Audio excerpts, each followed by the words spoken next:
శ్రీగణాధిపతే నమః, శ్రీ గురుభ్యో నమః, శ్రీమాత్రే నమః. ప్రేక్షకులందరికీ స్వాగతం. కుజగ్రహ మార్పు. కుజగ్రహ మార్పు 2025 ఏప్రిల్ 3వ తేదీ నుండి 2025 జూన్ 6వ తారీఖు వరకు ఈయన కర్కాటక రాశిలో నీచ స్థానంలో సంచారం చేయడం అనేది జరుగుతోంది.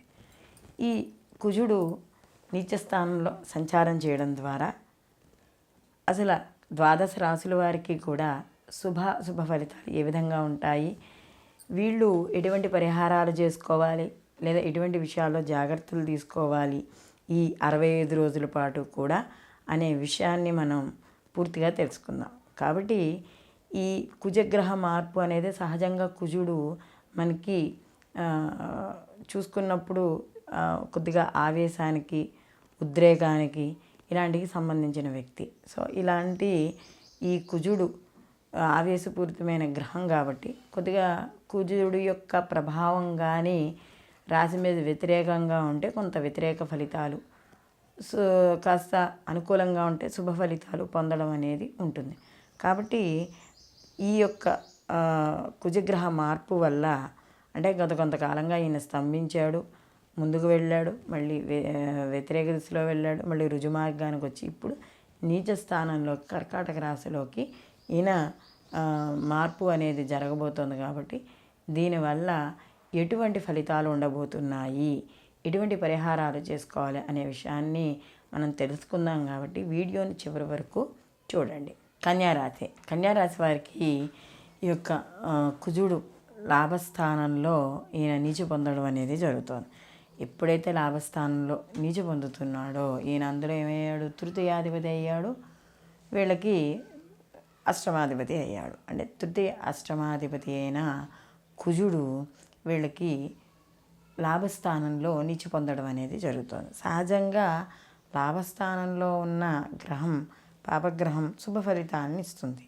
ఎటువంటి శుభ ఫలితాలను ఇస్తుందంటే ఆరోగ్యం, ధనలాభము, అలాగే వీళ్ళకి ఏ పని చేసినా కూడా పనిలో ఆనందాన్ని వెతుక్కోవడం, ప్రతి పనిలోనూ కూడా రెట్టింపు ఉత్సాహంతో పనులు ముందుకు వెళ్ళడం, అంటే దూకడం, ప్రతి పనిలోనూ కూడా రెట్టింపు. అంటే ఇప్పుడు చూడండి, ఏదైనా ఒక పని అయితేనే కదా మనం అనుకున్న పని అయితే ఇంకో పని చేయడానికి మనకి ఆనందంగా, ఉత్సాహంగా ఉంటుంది.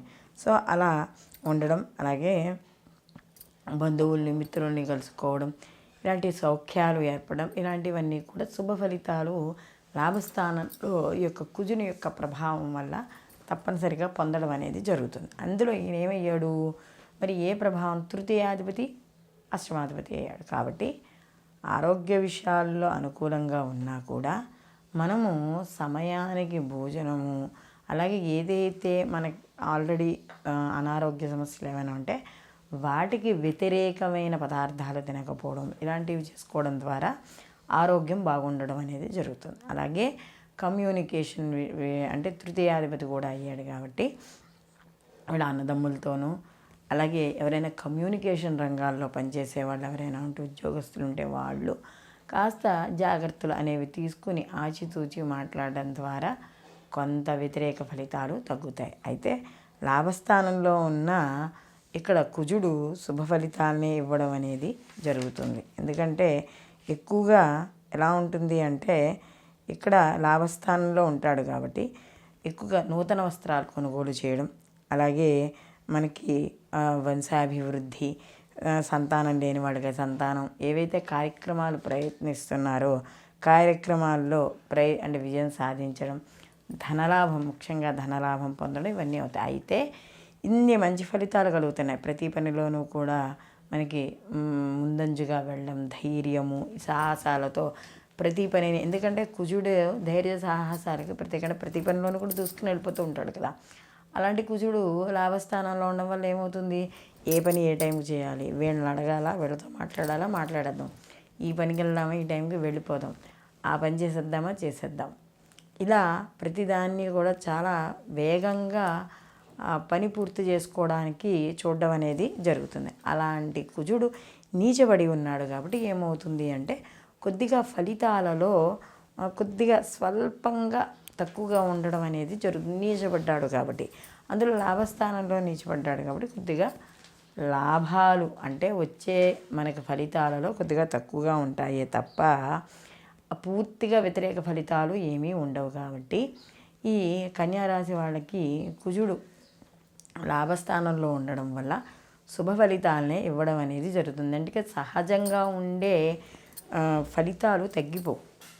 లాభస్థానంలో సహజంగా ఉండే ఫలితాలని ఖచ్చితంగా ఇస్తాడు. అయితే ఈయన అష్టమాధిపతి అయ్యాడు, తృతీయాధిపతి అయ్యాడు. కాబట్టి కొన్ని విషయాల్లో జాగ్రత్తగా ఉంటే మిగిలిన విషయాల్లో అంటే ధనపరంగాను ఉద్యోగపరంగాను ఇలాంటి విషయాల్లో మాత్రం పూర్తి అనుకూలమైన ఫలితాలు ఇవ్వడం అనేది ఈ యొక్క కుజుడు ఈ కన్యారాశి వాళ్ళకి ఇక్కడ మనకి జరగబోతోంది. అలాగే ఇక్కడ ఏవైతే కార్యక్రమాలు అనుకుంటున్నారో ఆ కార్యక్రమాల్లో ఖచ్చితంగా ఏవైతే ప్రయత్నపూర్వకంగా చేసే కార్యక్రమాలు సంకల్ప బలం ద్వారా పూర్తి అవ్వడం, అంటే సంకల్ప బలంతో పాటు దైవ బలంతో కూడా పూర్తి అవ్వడం అనేది జరుగుతుంది. కాబట్టి ఈ కుజుడు కొన్ని వ్యతిరేక ఫలితాలు చిన్నవి ఉంటాయి. కాబట్టి ఈ 65 రోజుల పాటు ఏవైతే ఈ కన్యారాశి వాళ్ళకి ఇచ్చే చిన్న వ్యతిరేక ఫలితాలు ఉన్నాయో అవి తగ్గించుకోవాలి అనుకుంటే వీళ్ళు తప్పనిసరిగా ప్రతిరోజు కూడా సుబ్రహ్మణ్య భుజంగ స్తోత్ర పారాయణ చేసుకోవడం,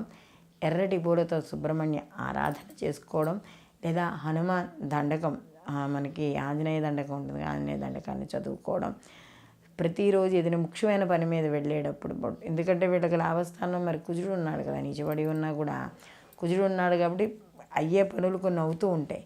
మరి అలాంటి ముఖ్యమైన పనులకి అంటే ఏదైనా ధనపరమైన పనులకి, అగ్రిమెంట్లు, ఏదైనా ఒప్పందాలకి వాటికి వెళ్ళేటప్పుడు ఈ యొక్క సింధూరాన్ని ధరించి, ఈ యొక్క హనుమత్ సింధూరాన్ని ధరించి వెళ్ళడం ద్వారా శుభ ఫలితాలని ఖచ్చితంగా పొందడం అనేది జరుగుతుంది. అలాగే ఈ కన్యారాశి వాళ్ళకు కూడా ఈ యొక్క కుజుడు యొక్క ప్రభావం వల్ల వచ్చే ఫలితాల్లోనే ఎక్కువ శుభ ఫలితాలను పొందడం అనేది జరుగుతుంది. ఈ వీడియో కానీ మీకు నచ్చినట్టయితే లైక్ చేయండి, 10 మందికి షేర్ చేయండి, మీ అభిప్రాయాన్ని కామెంట్ రూపంలో తెలియజేయండి. మా ఛానల్ని సబ్స్క్రైబ్ చేసుకోవడం మర్చిపోకండి. సర్వే జన సుఖనో భవంతు, లోకా సంస్థ సుఖనో భవంతు.